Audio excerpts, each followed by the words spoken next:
क्या मां के गर्भ धारण करते ही उसमें पल रहा भ्रूण जीवित हो जाता है, या फिर कुछ समय बाद प्रवेश करता है भ्रूण के अंदर जीवन? कैसे चुनता है कोई प्राणी अपने लिए गर्भ? आइए जानते हैं इस प्रश्न और उत्तर की श्रृंखला से, जिसमें जीवन के सृजन के बारे में चर्चा हो रही है। आदित्य सद्गुरु से पूछते हैं, तो सद्गुरु, क्या सृजन करने से हमारा मतलब एक औरत का गर्भ धारण करने से है? सद्गुरु कहते हैं, एक औरत गर्भ धारण करती है क्योंकि 2 कोशिकाएं मिलती है। आदित्य कहते हैं, तो क्या गर्भ धारण के वक्त ही कोई ऊर्जा शरीर गर्भ में प्रवेश करता है? सद्गुरु कहते हैं, नहीं, यह उस वक्त नहीं होता। उस वक्त वह मौजूद नहीं होता। जैसे जैसे एक औरत के गर्भ में भौतिक शरीर धीरे धीरे बढ़ने लगता है। देखिए, यह कुछ वैसे ही है जैसे कि कोई घोंसला मौजूद था। किसी चिड़िया ने घोंसला बनाया था, एक दूसरी चिड़िया ने आकर वहां अंडे दिए और जीवन बनने लगा। यह बस ऐसा ही है। किन्हीं 2 बेवकूफों ने मिलन किया और उन्होंने एक शरीर का सृजन करना शुरू किया। कोई दूसरा जो जन्म लेने के लिए तैयार है, वह हमेशा एक शरीर की तलाश में रहता है। उसे वह मिल जाता है, लेकिन उसके पास चयन के लिए कुछ विकल्प होते हैं।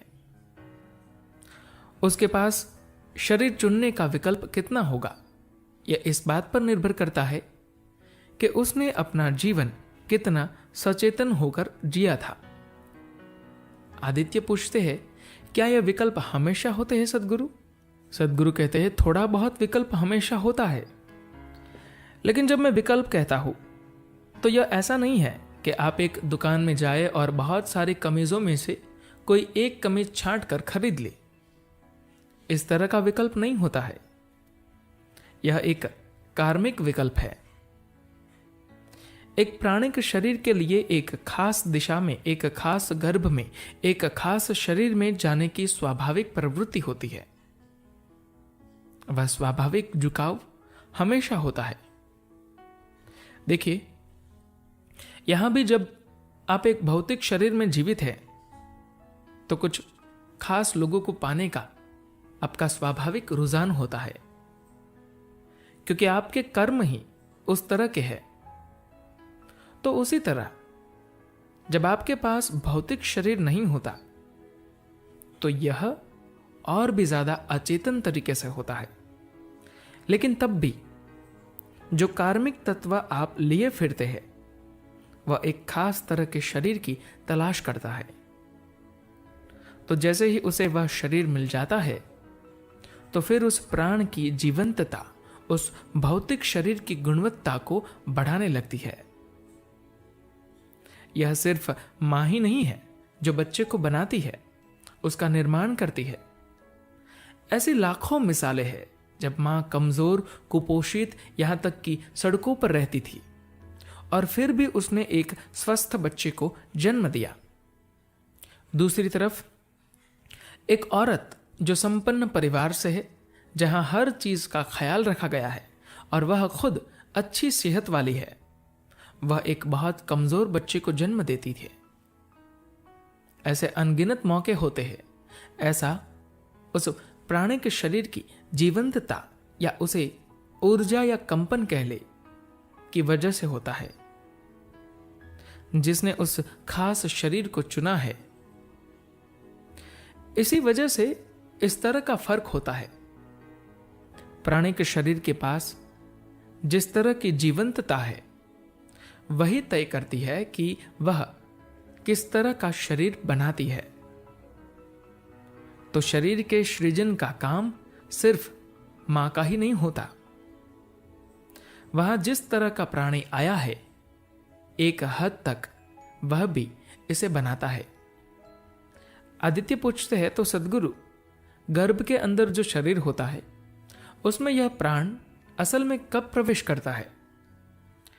सद्गुरु कहते हैं, देखिए, गर्भ धारण के बाद लगभग 40 से 48 दिन तक यह बस एक शरीर ही रहता है। ऐसा कहा जाता है कि जब औरत को गर्भ धारण किए हुए 40 दिन से ज्यादा हो जाए तो उसे गर्भपात नहीं कराना चाहिए, क्योंकि तब तक उसमें प्राणी आ चुका होता है। उसके पहले वह एक प्राणी नहीं होता है। शरीर के सिर्फ छोटे आकार की वजह से ही नहीं, बल्कि उस समय तक उसमें प्राण नहीं आया होता। वह बस कोशिकाओं का एक ढेर होता है। अब कोशिकाओं का यह ढेर प्राणी बन जाता है। हो सकता है अभी तक वह एक इंसान की तरह न हो, लेकिन कई मायनों में वह एक इंसान होता है, भले ही उसका व्यक्तित्व उस तरह से जाहिर न हो। लेकिन जिस तरह से एक बच्चा मां के कोख में पैर मारता है, वह भी हर बच्चे के लिए अलग होता है। आदित्य कहते हैं, सद्गुरु, एक प्राणिक शरीर जो कमजोर हो चुका है, इससे पहले कि एक भौतिक शरीर को फिर से धारण करे, वह अपनी जीवंतता को फिर से कैसे हासिल करता है? सद्गुरु कहते हैं, योग क्रिया के जरिए जो एक चीज हम कर रहे हैं वह है खुद को जीवंत बनाना। यह तमामों दूसरे तरीकों से भी हो सकता है। जंगल में बस टहलना ही आपको जीवंत बना सकता है। अच्छा भोजन आपको पुनर्यौवन दे सकता है। योग अभ्यास आपको पुनर्यौवन दे सकता है। यह एक अलग आयाम है। यह सब तभी होता है जब आपके पास एक शरीर हो। अब जब आप शरीर छोड़ देते हैं, उसके बाद भी अगर प्राणिक शरीर बहुत ज्यादा जीवंत है, मान लेते हैं कि मरते वक्त यह भरपूर जीवन में है, तो कुछ समय तक यह दूसरा शरीर हासिल नहीं कर सकता। इसके लिए प्राणिक शरीर को एक खास तरह से शांत होने की जरूरत होती है। सिर्फ तभी वह एक नया शरीर धारण कर सकता है। इसीलिए हम कह रहे हैं कि अगर वे किसी दुर्घटना में मरते हैं तो वे एक लंबे समय तक बिना शरीर के बने रहेंगे, जिसे लोग आमतौर पर भूत प्रेत कहते हैं। धन्यवाद।